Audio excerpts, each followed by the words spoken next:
આ છે કોટેશ્વર મંદિર, ખૂબ પ્રાચીન મંદિર છે, અંબાજીમાં આવેલું છે. અંબાજીથી થોડા જ કિલોમીટર દૂર છે. આમ તો એને વાલ્મીકી આશ્રમ તરીકે પણ ઓળખાય છે.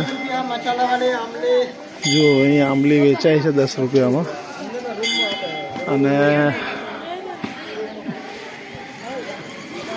પહાડી પાછળ પહાડીઓ છે.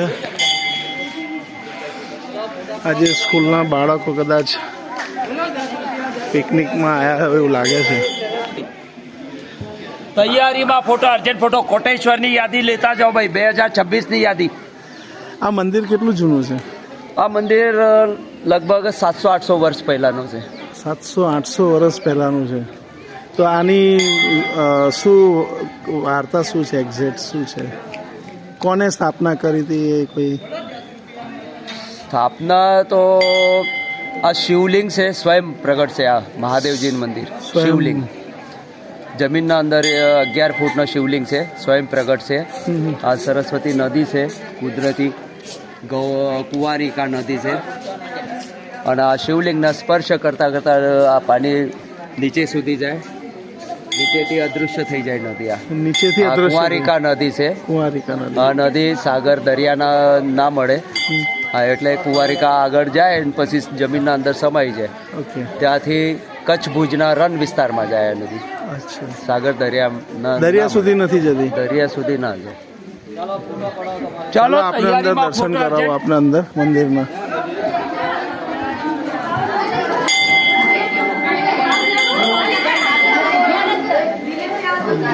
વિષ્ણુ સ્વરૂપ છે, ગૌશાળા છે, બાજુમાં વિષ્ણુ ભગવાનનું અવલોકન મૂર્તિ છે. બહુ જ સુંદર શિંગાર છે.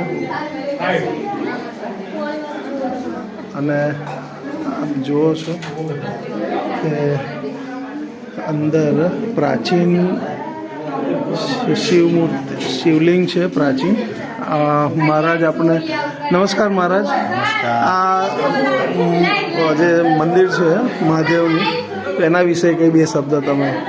આ કોટેશ્વર મહાદેવનું મંદિર અરવલ્લીની ગિરિમાળાઓમાં આબુ પર્વત ઉપર જે શિવ પુરાણની અંદર ઉલ્લેખ કરવામાં આવ્યો, અર્બુદારણ્યની અંદર કોટેશ્વર, અચલેશ્વર અને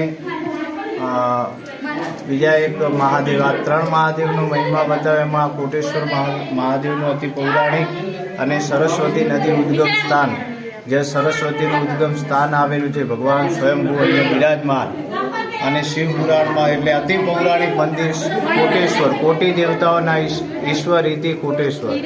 બોલો કોટેશ્વર મહાદેવ જય. હર હર મહાદેવ. આપની પાછળ હનુમાનજીની મૂર્તિ પણ છે, ગણપતિ મહારાજ પણ છે. અને આપને નજીકથી હું કોટેશ્વર મહારાજના દર્શન કરાવી રહ્યો છું. અને હા, ના નથી. હા, એમને કીધું કે પટ્ટો પહેરીને નહીં આવું, તો